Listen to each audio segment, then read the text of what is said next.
6, 9. 주사위가 굴러갔다. 마포 나루터 뒷골목 투전판은 저녁이 되면 언제나 북적였다. 뱃사공들, 짐꾼들, 떠돌이 상인들이 하루 벌어온 푼돈을 걸고 운을 시험했다. 땀냄새와 술냄새, 그리고 돈에 대한 욕망이 뒤엉킨 공간이었다. 그 한복판에 12살 소녀가 앉아 있었다. 의서, 남루한 옷에 더러운 얼굴, 헝클어진 머리. 하지만 그녀의 눈만큼은 달랐다. 맑고 투명한 눈동자였지만 어딘가 기이하게 느껴지는 눈이었다. 마치 다른 곳을 보고 있는 것 같은. 계집애가 또 땄어. 이게 벌써 5판째야. 노름꾼들이 웅성거렸다. 이선은 던지는 족족 이겼다. 처음에는 재미로 끼워줬다가 이제는 모두가 긴장하고 있었다. 한 판 더. 마지막이야. 덩치 큰 뱃사공이 자신의 마지막 돈을 걸었다. 100냥을 받을 수 있는 목패를 걸고 하는 판이었다. 목패는 나무에 금액을 새긴 일종의 교환권이었다. 전주, 즉 도박장 물주에게 가져가면 현금으로 바꿀 수 있었다. 주사위가 굴러갔다. 12. 뱃사공이 환호했다. 하지만 이선은 담담하게 자신의 주사위를 던졌다. 13. 순간 투전판이 조용해졌다. 뱃사공은 얼굴이 새파래지며 주저앉았다. 100냥. 그의 3개월치 품삯이 날아갔다. 이선은 목패를 집어들었다. 손에 닿는 나무의 질감, 그 위에 새겨진 100냥이라는 글자. 사람들의 시선이 그녀에게 쏠렸다. 계집애야, 뭘 사 먹을 거냐? 술집 가면 한 달은 놀고 먹겠는데. 하지만 이선은 예상치 못한 방향으로 걸어갔다. 투전판 한 구석 국밥을 끓이던 할멈의 아궁이었다. 할멈은 추운 겨울밤 손님들을 위해 불을 지피고 있었다. 이선은 주저없이 목패를 펄펄 끓는 불 속으로 던져 넣었다. 이 미친년! 100냥을! 사람들이 우르르 달려들었다. 하지만 이미 늦었다. 목패는 활활 타올랐다. 붉은 불꽃이 나무를 집어삼켰다. 100냥이 재가 되는 순간이었다. 왜 그러는 거냐? 왜? 뱃사공이 이서의 멱살을 잡았다. 하지만 이서는 그의 손을 뿌리치며 덤덤하게 말했다. 어차피 내일이면 전주가 죽어서 이 목패는 휴지 조각이 될 텐데 당이라도 데우는 게 남는 장사지요. 뭐라고? 사람들은 이서를 미친년이라고 욕했다. 하지만 한 사람만은 달랐다. 저 멀리서 이 광경을 지켜보던 여인. 홍주였다. 그녀는 30대 중반으로 보였다. 한때는 좋은 옷을 입었을 것 같은 자태였지만 지금은 남루한 무명옷을 입고 있었다. 허리춤에 차고 있는 주머니는 텅텅 비어 보였다. 하지만 그녀의 눈빛만큼은 예리했다. 상인의 눈이었다. 저 아이, 미친 게 아니야. 무언가를 아는 눈이다. 홍주는 오랫동안 장사를 해왔다. 사람을 보는 눈이 있었다. 그리고 지금 저 아이의 눈에서 광기가 아닌 확신을 읽었다. 내일 전주가 죽는다고 했나? 홍주는 조용히 자리를 떴다. 내일을 기다려봐야 했다. 다음날 새벽 마포 나루터는 발칵 뒤집혔다. 전주가 죽었다. 어젯밤에 갑자기. 투전판의 물주, 전주 김서방이 급사했다. 그는 지난밤 술을 마시다가 갑자기 가슴을 움켜쥐고 쓰러졌다고 했다. 심장이 터진 것이었다. 문제는 그 다음이었다. 빚쟁이다. 빚쟁이들이 온다. 김서방에게는 빚이 많았다.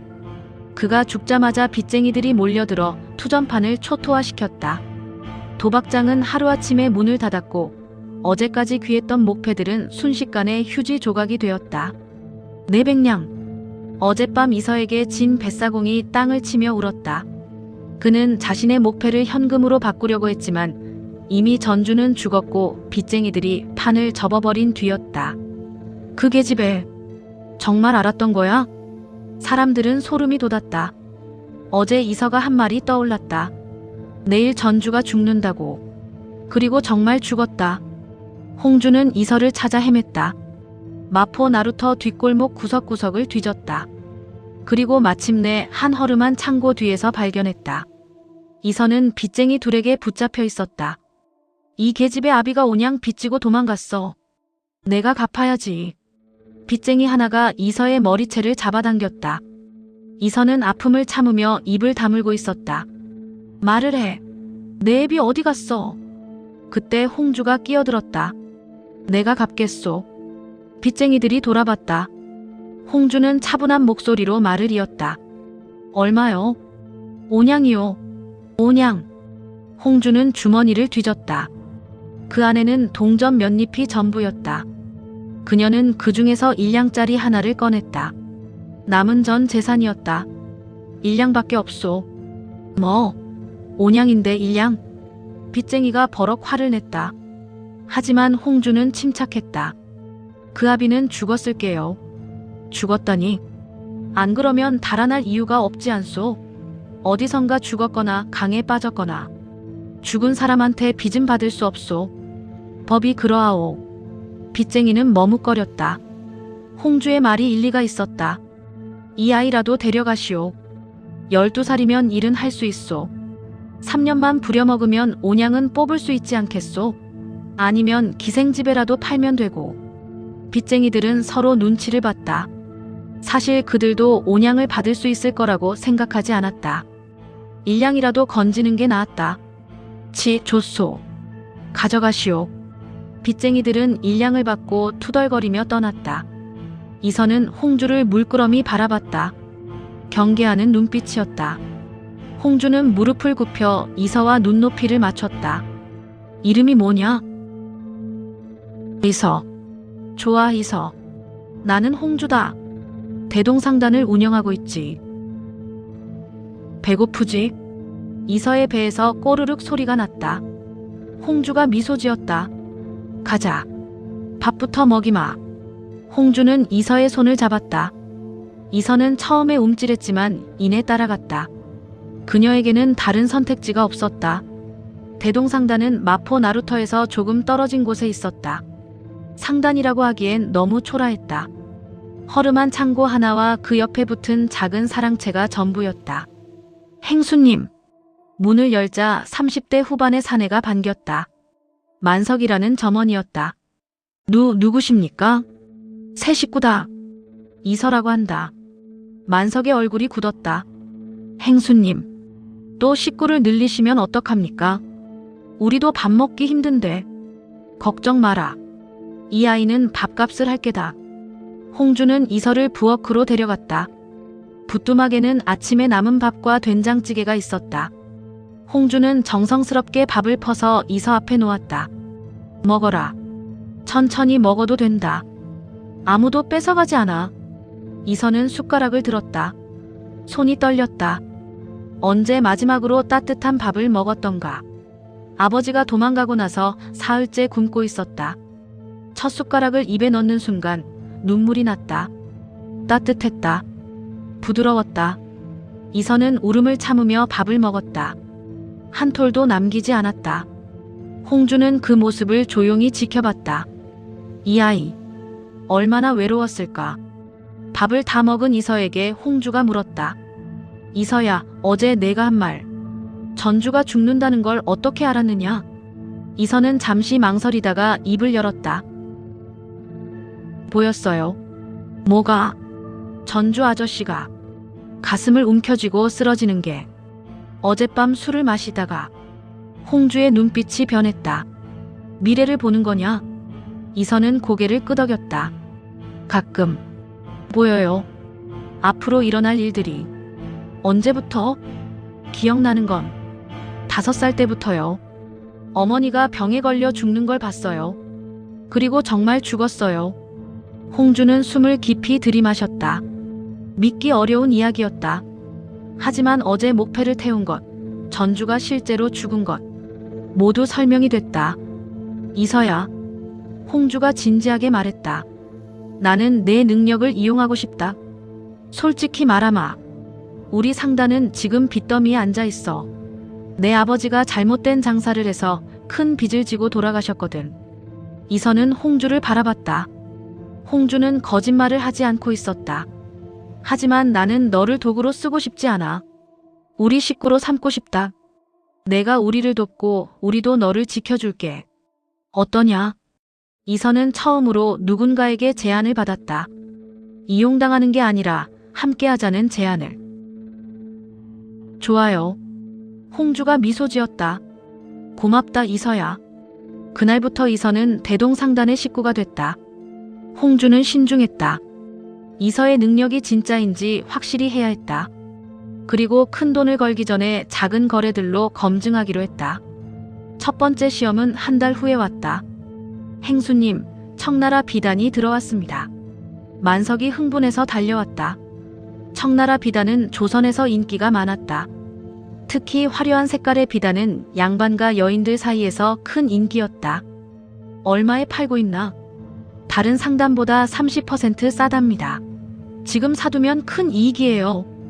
홍주는 솔깃했다. 하지만 먼저 이서를 불렀다. 이서야, 이리 와봐라. 이서가 다가왔다. 한 달 동안 홍주와 함께 지내며 조금 살이 오른 것 같았다. 얼굴도 깨끗해졌다. 저 비단 좀 봐주겠니? 사도 될까? 이서는 비단을 바라봤다. 그녀의 눈동자가 잠시 흐려졌다. 그리고 다시 초점이 돌아왔을 때 고개를 저었다. 사지 마세요. 왜? 염료가 썩을 거예요. 장마가 오면. 만석이 비웃었다. 장마는 아직 2달이나 남았는데요. 그 전에 다 팔 수 있어요. 하지만 이서는 고개를 저었다. 장마가 일찍 올 거예요. 그리고 습기를 제대로 관리하지 못하면 비단의 색이 다 바를 거예요. 홍주는 고민에 빠졌다. 30% 싼 가격은 매력적이었다. 하지만 이서의 눈빛에는 확신이 있었다. 사지 않겠다. 행수님, 만석이 항의했다. 하지만 홍주는 결정을 번복하지 않았다. 보름 후 예상보다 한 달 빠른 장마가 시작됐다. 비가 억수같이 쏟아졌다. 그리고 그 비는 한 달 가까이 계속됐다. 청나라 비단을 대량으로 사들였던 상단들에서 비명이 터져나왔다. 비단이 다 망가졌다. 색이 바랬어. 팔 수가 없어. 습기 관리를 제대로 하지 못한 상단들의 비단은 염료가 번지거나 색이 바래서 상품 가치를 잃었다. 특히 싼 가격에 대량으로 사들인 상단들의 피해가 컸다. 만석은 식은땀을 흘렸다. 행수님. 이서가 정말. 홍주는 이서의 머리를 쓰다듬었다. 잘했다, 이서야. 하지만 이서는 얼굴이 창백했다. 코피가 흘러나오고 있었다. 이서야. 홍주가 급히 수건을 가져왔다. 이서는 코피를 닦으며 힘없이 말했다. 괜찮아요. 이러다 말아요. 아니다. 쉬어라. 홍주는 이서를 방으로 데려가 눕혔다. 이서는 심한 두통에 시달리고 있었다. 미래를 보는 것에는 대가가 있었다. 홍주는 밤새 이서를 간호했다. 찬 수건으로 이마를 식혀주고 따뜻한 차를 끓여 먹였다. 이서는 그런 홍주를 바라보며 생각했다. 이 사람은 나를 정말 걱정해주는구나. 두 번째 시험은 그로부터 한 달 후였다. 행수님, 한양에 물건을 팔러 가야 합니다. 한양은 조선 최대의 시장이었다. 좋은 시세에 물건을 팔 수 있는 곳이었다. 지름길로 가면 사흘이면 도착해요. 지름길은 나무다리를 건너는 길이었다. 우회하는 뱃길보다 이틀은 빨랐다. 하지만 이서가 끼어들었다. 그 다리로 가면 안 돼요. 왜? 다리가 끊어질 거예요. 이번에도 만석이 반대했다. 다리가 왜 끊어져요? 멀쩡한 다리를. 비가 많이 왔잖아요. 다리 기둥이 약해졌어요. 3일 후에 무너질 거예요. 홍주는 이번에도 이서의 말을 믿었다. 뱃길로 간다. 상단 일행은 뱃길로 우회했다. 이틀이 더 걸렸지만 안전하게 한양에 도착했다. 그리고 그날 저녁 소식이 들려왔다. 지름길 다리가 무너졌답니다. 수십 명이 강에 빠졌대요. 다리는 정확히 이서가 말한 날짜에 무너졌다. 장마로 약해진 기둥이 무게를 견디지 못한 것이었다. 만석은 이제 이서를 보는 눈이 달라졌다. 이서 낭자. 정말 신기하십니다. 세 번째 시험은 가장 어려웠다. 행수님, 인삼장사를 해야 합니다. 여름이 끝나갈 무렵이었다. 인삼은 가을이 제철이었다. 특히 물기가 있는 수삼은 신선하다는 이유로 비싼 값에 팔렸다. 모두들 수삼을 사재기하고 있어요. 우리도 서둘러야 해요. 하지만 이서가 반대했다. 수삼 말고 건삼을 사세요. 건삼은 말린 인삼이었다. 보관은 쉽지만 수삼보다 값이 쌌다. 왜 건삼을? 역병이 돌 거예요. 한양에서 시작해서 전국으로 퍼질 거예요. 역병? 네. 그러면 조정에서 생물 반입을 금지할 거예요. 수삼은 못 팔게 되지만 건삼은 괜찮아요. 이번에는 만석뿐만 아니라 다른 식구들도 반대했다. 역병이 돌지 않으면 어떡해요? 수삼이 훨씬 비싸게 팔리는데. 하지만 홍주는 이미 결심했다. 지난 2번 이서는 틀리지 않았다. 건삼을 산다. 창고에 있는 걸 다 팔아서라도. 상단 식구들은 불만스러웠지만 따를 수밖에 없었다. 대동상단은 건삼을 사재기했다. 다른 상단들은 비웃었다. 대동상단이 미쳤나봐. 건삼이 뭐가 좋다고. 하지만 보름 후 한양에서 괴질이 돌기 시작했다. 원인 모를 열병이었다. 사람들이 쓰러지기 시작했고 조정은 긴급 대책을 내렸다. 생물 반입을 금한다. 신선식품의 한양 반입이 전면 금지됐다. 수삼도 예외가 아니었다. 수삼을 사재기했던 상단들은 울상이 됐다. 숯빅은 빨리 팔지 않으면 썩어버렸다. 망했다. 완전히 망했어. 반면 건삼은 보관이 쉬웠다. 그리고 역병 때문에 인삼 수요는 오히려 늘었다. 약효가 있다는 소문 때문이었다. 건삼 가격은 폭등했다. 3배, 5배. 대동상단은 큰 이익을 냈다. 빚을 상당 부분 갚을 수 있었다. 하지만 이서의 상태는 최악이었다. 이번에는 코피뿐만 아니라 심한 경련까지 일으켰다. 홍주는 의원을 불러야 했다. 이 아이, 무리를 많이 한 것 같습니다. 치료할 수 있습니까? 쉬게 하십시오. 몸과 마음을 편히 해야 합니다. 홍주는 이서의 침상을 자신의 방으로 옮겼다. 밤낮으로 간호했다. 미음을 끓여 먹이고 약을 다려주었다. 사흘밤을 꼬박 세운 끝에 이서가 깨어났다. 행수님. 이서야. 홍주의 눈에 눈물이 맺혔다. 미안하다. 내가 너무 무리하게. 아니에요.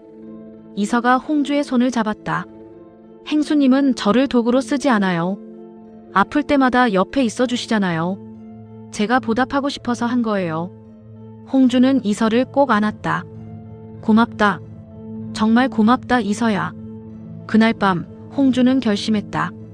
이제 더 이상 작은 장사는 하지 않겠다고. 큰 승부를 걸어 단번에 빚을 갚고 이서에게 편한 삶을 주겠다고. 3개월이 지났다. 대동상단은 이서 덕분에 조금씩 일어서고 있었다. 하지만 여전히 큰 빚이 남아 있었다. 어느 날 만석이 급히 뛰어들어왔다. 행수님, 큰일입니다. 무슨 일이냐? 송상단에서 흑염을 내놓았습니다. 흑염. 비에 젖어 검게 변한 소금이었다. 보통 소금은 하얗게 마를수록 좋았지만 흑염은 품질이 떨어졌다. 얼마에? 헐값입니다. 정상가의 10분의 1. 홍주는 관심이 없었다. 흑염은 장사가 안 됐다. 하지만 이서가 입을 열었다. 행수님, 그거 사세요. 뭐? 흑염요. 전부 다 사세요. 만석이 기겁했다. 이서 낭자. 흑염은 팔리지도 않는데. 지금은요. 하지만 곧 이서의 눈이 먼 곳을 보았다. 가뭄이 올 거예요. 엄청난 가뭄이요. 가뭄? 네. 소금밭이 다 말라붙을 거예요. 소금 생산이 멈추면 흑염도 마르면서 좋은 소금이 될 거예요. 홍주는 심각하게 고민했다. 이번은 달랐다. 흑염을 사려면 전 재산을 털어야 했다. 창고에 있는 모든 물건을 팔아야 했다. 행수님, 너무 위험합니다. 식구들이 모두 반대했다. 만약 가뭄이 안 오면 어떡합니까? 우리 다 망합니다. 하지만 홍주는 이서를 바라봤다. 이서의 눈에는 확신이 있었다. 지난 3개월 이서는 단 한 번도 틀리지 않았다. 하지만 이번은 모든 걸 거는 승부다. 홍주는 밤새 고민했다. 그리고 다음 날 아침 결정을 내렸다. 만석아. 예, 행수님. 창고에 있는 물건을 다 팔아라. 예. 그리고 그 돈으로 흑염을 전부 사들여라. 상단 식구들은 반발했다. 너무 무모한 결정이라고 외쳤다. 하지만 홍주는 단호했다. 나는 이 아이의 눈을 믿는 게 아니다. 홍주가 이서의 어깨에 손을 얹었다. 이 아이가 우리를 살리려 한다는 마음을 믿는 것이다. 지난 3개월 이 아이는 아프면서도 우리를 도와줬다. 이제 우리가 이 아이를 믿어줄 차례다. 식구들은 더 이상 말하지 못했다. 대동상단은 모든 것을 팔았다. 그리고 그 돈으로 송상단의 흑염을 모조리 사들였다. 엄청난 양이었다. 창고가 흑염으로 가득 찼다. 송상단 주인은 배를 잡고 웃었다. 하하, 저 바보들. 흑염을 사다니. 다른 상단들도 비웃었다. 대동상단 망했구만. 여자가 상단을 운영하더니 결국 이 꼴이네.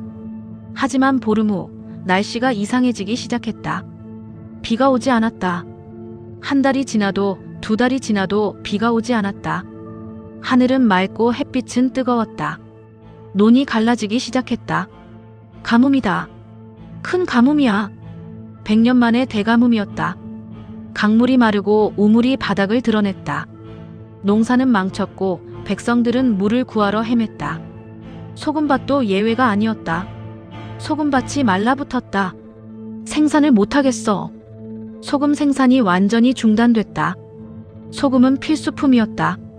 시장에서 소금이 동이 나기 시작했다. 그 사이 대동상단 창고의 흑염은 서서히 변했다. 뜨거운 햇빛 아래서 수분이 증발했다. 검었던 소금이 점점 하얗게 변했다.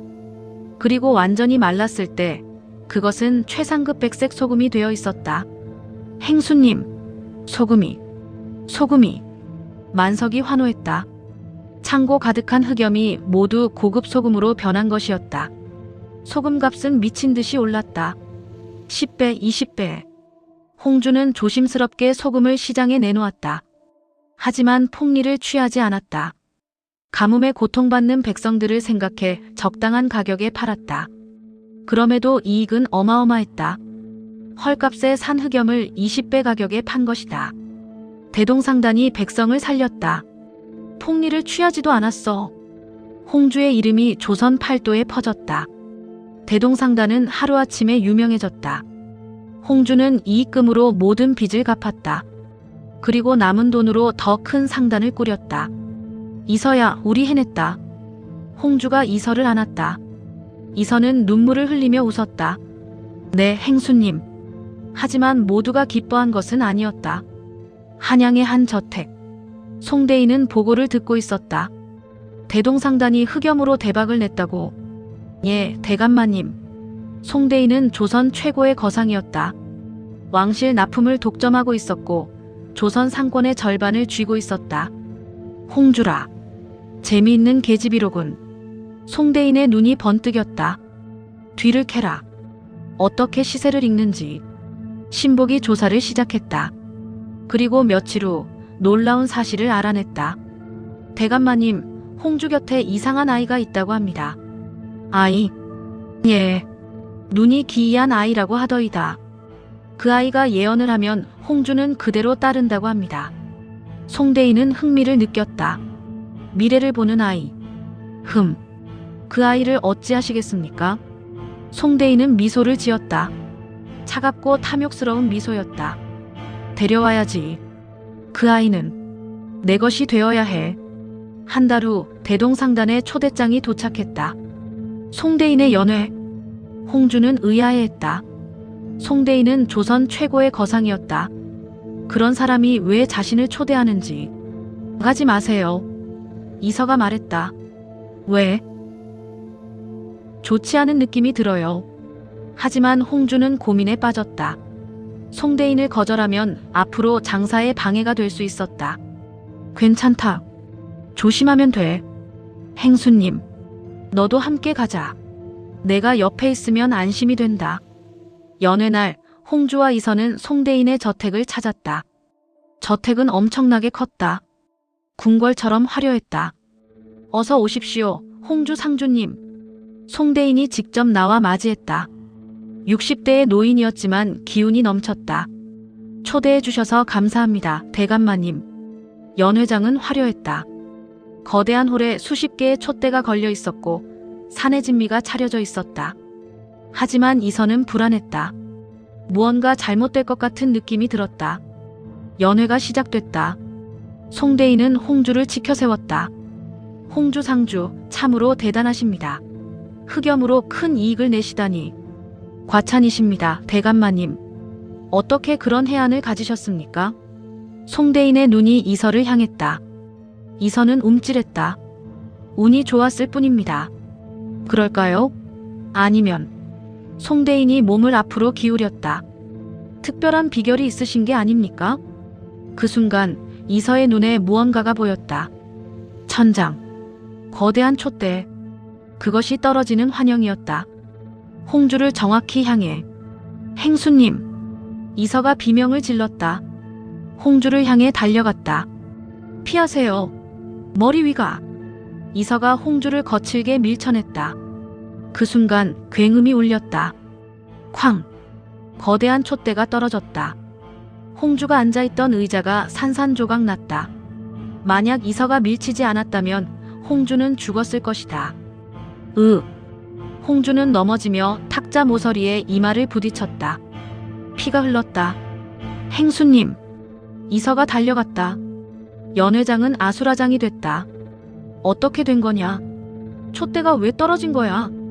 송대인은 당황한 척했다. 아이고, 큰일 났습니다. 홍주 상주. 하지만 이서는 알고 있었다. 송대인의 눈을 봤다. 그 눈에는 실망이 담겨 있었다. 홍주가 살아있는 것에 대한 이 사람이 일부러. 분노가 치밀었다. 하지만 지금은 홍주를 돌보는 게 먼저였다. 의원을 불러주세요. 홍주는 머리를 다쳤지만 다행히 목숨에는 지장이 없었다. 상처를 꿰매고 약을 바른 후 홍주와 이서는 서둘러 저택을 나왔다. 상단으로 돌아오는 마차 안에서 홍주가 말했다. 이서야, 내가 구해줬구나. 고맙다. 하지만 이서는 대답하지 않았다. 그저 주먹을 불끈 쥐고 있었다. 송대인. 저자를 파멸시켜야 해. 행수님을 다치겠어. 용서할 수 없어. 그날 밤 이서는 결심했다. 자신의 능력을 이용해 송대인을 무너뜨리겠다고. 사흘 후 밤이었다. 이서는 잠들어 있었다. 아니, 잠든 척하고 있었다. 창문이 조용히 열렸다. 검은 옷을 입은 사내들이 들어왔다. 송대인의 사병들이었다. 이서는 저항하지 않았다. 오히려 이것을 기다렸다. 오길 잘했어. 이제 복수할 차례야. 이서는 납치됐다. 말없이 끌려갔다. 송대인의 저택 지하. 어둡고 축축한 감옥이 있었다. 이서는 그곳에 갇혔다. 얼마 후 송대인이 내려왔다. 내가 그 아이로구나. 송대인은 의자에 앉아 이서를 내려다봤다. 미래를 보는 계집애. 참 신기한 능력이지. 홍주가 너 때문에 성공했다는 걸 나도 안다. 그러니 이제 나를 위해 일해라. 이서는 고개를 들어 송대인을 똑바로 바라봤다. 싫어요. 송대인의 얼굴이 굳었다. 싫다고? 감히 나한테? 전 행수님만 믿어요. 송대인은 화가 났다. 그는 옥졸에게 고개짓을 했다. 채찍이 휘둘러졌다. 이서는 비명을 참았다. 하지만 눈물이 흘렀다. 말해라. 나는 언제 큰 돈을 벌 수 있느냐? 채찍이 또 휘둘러졌다. 전쟁이 언제 터지느냐?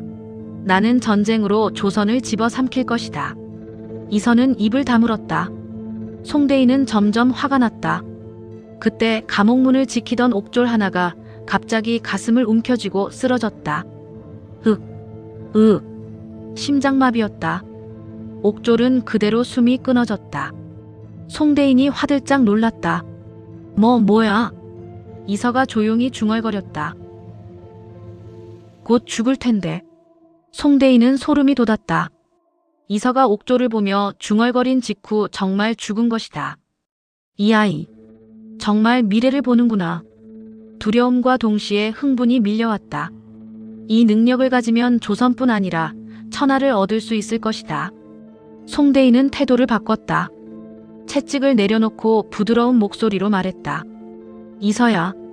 아니, 이서 낭자. 내가 너무 거칠게 대했구나. 미안하다.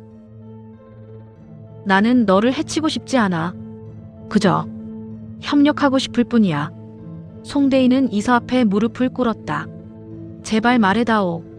큰 전쟁이 언제 일어나는지. 나는 그 전쟁에 모든 것을 걸겠다. 이서는 송대인의 눈을 봤다. 탐욕으로 가득한 눈이었다. 그 탐욕을 이용할 수 있을 것 같았다. 이서는 천천히 입을 열었다. 말씀드릴게요. 송대인의 눈이 빛났다. 정말? 하지만 제가 하는 말을 정확히 들으셔야 해요. 제 말을 절대 바꾸지 마세요. 그러마. 그러고 말고. 이서는 심호흡을 했다. 그리고 떨리는 목소리로 말했다. 동지달 보름. 응, 동지달 보름. 북쪽 국경에서. 송대인이 몸을 앞으로 기울였다. 북쪽 국경. 오랑캐들이 쳐들어오는 거지. 이서는 대답하지 않았다. 그저 계속 말했다. 적풍이. 붉은 바람이 불어옵니다. 적풍. 오랑캐들의 붉은 깃발. 송대인은 스스로 해석했다. 이서는 고개를 살짝 끄덕이는 듯 마는 듯 했다. 그 바람이 닿는 곳마다. 이서는 잠시 멈췄다. 그리고 조심스럽게 말을 이었다. 사람들의 살같이 붉게 벗겨지고 비명을 지를 것입니다. 송대인은 확신했다. 불이다. 전쟁의 화마와 칼날. 오랑캐들이 불을 지르고 칼로 베는 거지. 이서는 침묵했다. 송대인은 그 침묵을 긍정으로 받아들였다. 하하. 알았다. 드디어 알았어. 송대인은 환희에 차서 일어났다. 동지달 보름. 북쪽에서 전쟁이 일어난다. 내가 준비하겠다.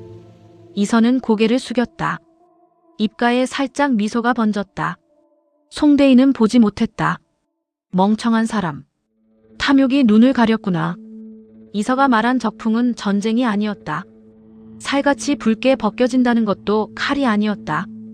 그것은 한파였다. 살을 내는 추위. 너무 추워서 동상에 걸려 살같이 붉어지고 벗겨지는 것. 하지만 송대인은 자신이 원하는 대로 해석했다. 이서는 그것을 노린 것이었다. 송대인은 즉시 움직였다. 모든 돈을 털어라. 예, 대감마님. 철광석을 사들여라. 무기를 만들 것이다. 화약도 사겠습니다. 그리고 건조 식량. 전쟁터에 보낼 식량을 준비해라. 송대인은 전 재산을 걸었다. 전쟁 물자를 매점매석했다. 조선 전역의 철과 화약을 사들였다. 모두 북쪽 국경으로 보내라. 창고를 지어 보관하라. 거대한 물자가 북쪽으로 이동했다. 사람들은 수군거렸다. 송대인이 무슨 일을 꾸미나? 전쟁이 일어나나? 소문은 한양까지 퍼졌다. 한편 대동상단에서는 홍주가 회복 중이었다. 행수님, 이서가 사라졌습니다. 만석이 급히 보고했다. 뭐라고? 홍주는 벌떡 일어났다. 상처가 아팠지만 신경 쓸 겨를이 없었다. 어디로 갔느냐? 아무도 몰라요. 침실에 있었는데 갑자기. 홍주는 직감했다. 송대인이다. 송대인이 데려간 거야. 그럼 구하러 가야죠. 하지만 홍주는 무력했다. 송대인의 세력은 막강했다. 함부로 덤빌 수 없었다. 이서야, 어디 있느냐? 홍주는 절망에 빠졌다. 며칠 동안 이서를 찾아 헤맸지만 소용없었다. 그러던 어느 날 만석이 다시 급히 들어왔다. 행수님, 큰 소식입니다. 무슨? 송대인이 전쟁 준비를 하고 있답니다. 홍주는 귀를 기울였다. 철과 화약을 모조리 사재기했대요. 북쪽 국경에 창고를 짓고 있답니다. 전쟁. 홍주는 멈칫했다. 송대인이 움직였다는 건 이서가 뭔가 말했다는 뜻이야. 이서가 예언을 했을 거야. 그럼 정말 전쟁이 일어나나요? 홍주는 고개를 저었다. 아니야. 뭔가 이상해. 홍주는 기억을 더듬었다. 이서와 함께한 시간들. 그 아이가 했던 말들. 그러다 문득 떠올랐다. 지난 겨울이었다. 유난히 추운 밤, 홍주는 장작을 나르다가 손에 동상이 걸렸다. 손가락이 빨갛게 부어올랐다. 이서가 홍주의 손을 잡고 호호 불어주며 말했다. 행수님, 너무 추우면 불에 데인 것처럼 살같이 붉어지고 껍질이 벗겨져요. 그래? 네. 추위는 불과 참 많이 닮았어요. 뜨거운 것처럼 아프고 피부를 상하게 하고. 그때는 그저 지나가는 말로 들었다. 하지만 지금 생각하니 다르게 들렸다. 적풍, 붉은 바람, 살같이 벗겨진다. 홍주는 전율했다. 전쟁이 아니야. 예. 한파야. 기록적인 한파가 올 거야. 만석은 이해하지 못했다. 한파요? 이서가 말한 붉은 바람은 전쟁의 불이 아니라 한파야. 너무 추워서 살같이 붉어지는 거지. 홍주는 확신했다. 이서는 송대인을 속인 것이다. 송대인의 탐욕을 이용해서. 만석아. 예. 남은 돈을 모두 긁어 모아라. 뭘 사시게요? 목화솜, 털가죽, 그리고 기름. 난방용 기름. 예. 북쪽에서 사람들이 얼어 죽을 거야. 우리가 구해야 해. 홍주는 다시 움직이기 시작했다. 상처가 아팠지만 참았다. 대동상단은 총동원됐다. 남은 자금을 모두 털어 겨울 물자를 샀다. 행수님, 정말 괜찮으시겠어요? 괜찮아. 나는 이서를 믿어. 홍주는 물자를 마차에 실었다. 그리고 북쪽으로 향했다. 이서야, 기다려라. 내가 꼭 구해줄게. 동지달 보름이 다가왔다. 북쪽 국경, 송대인의 거대한 창고. 철제 무기들과 화약, 건조 식량이 가득했다. 송대인은 거기서 전쟁을 기다리고 있었다. 곧이다. 곧 오랑캐들이 쳐들어온다. 그는 흥분해 있었다. 전쟁이 일어나면 물자 가격이 폭등할 것이다. 조정은 자신에게 무릎 꿇을 것이다. 이번에야말로 조선을 내 손에. 하지만 동지달 보름이 됐을 때 오랑캐는 오지 않았다. 대신 바람이 불었다. 북풍이었다. 처음에는 차가운 바람이었다. 하지만 점점 강해졌다. 춥다. 병사들이 몸을 움츠렸다. 바람은 더욱 세졌다. 이게 무슨 바람이야? 기온이 급격히 떨어졌다. 하늘은 맑았지만 추위는 살을 에웠다. 불을 피워. 하지만 바람이 너무 강해 불이 꺼졌다. 그리고 추위는 계속 심해졌다. 100년 만의 혹한이었다. 으아! 추워. 사람들이 비명을 지르기 시작했다. 손가락이 빨갛게 변했다. 발가락도 마찬가지였다. 동상이었다. 너무 추워서 살같이 붉어지고 부어올랐다. 그리고 시간이 지나자 껍질이 벗겨지기 시작했다. 살같이 벗겨져. 아파. 너무 아파. 이서가 말한 붉은 바람이었다.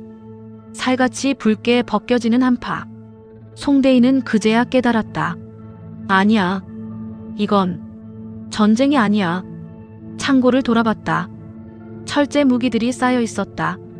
송대인은 칼을 집으려 했다. 손이 칼에 들러붙었다. 너무 차가웠다. 억지로 떼어내자 피부가 찢겨나갔다. 으악! 모든 철제 무기가 똑같았다. 너무 차가워서 맨손으로 잡을 수 없었다. 병사들이 잡으려 하면 피부가 들러붙어 찢겨나갔다. 화약도 마찬가지였다. 얼어붙어서 터지지 않았다. 습기가 얼면서 무용지물이 된 것이다. 건조 식량은 돌처럼 굳었다. 물도 없었고 불도 피울 수 없었다. 전 재산이 고철 덩어리. 송대인은 무릎을 꿇었다. 모든 것이 끝났다. 사람들이 얼어 죽기 시작했다. 동사자가 속출했다. 비명과 곡소리가 국경을 가득 메웠다. 그때였다. 마차다. 마차가 온다. 저 멀리서 마차 행렬이 보였다. 대동상단의 깃발이 펄럭였다. 대동상단이다. 홍주가 도착한 것이었다. 소못을 나눠줘라. 빨리. 기름을 피워.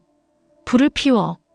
대동상단이 가져온 것은 두툼한 소못, 따뜻한 털가죽, 그리고 땔감이 될 기름이었다.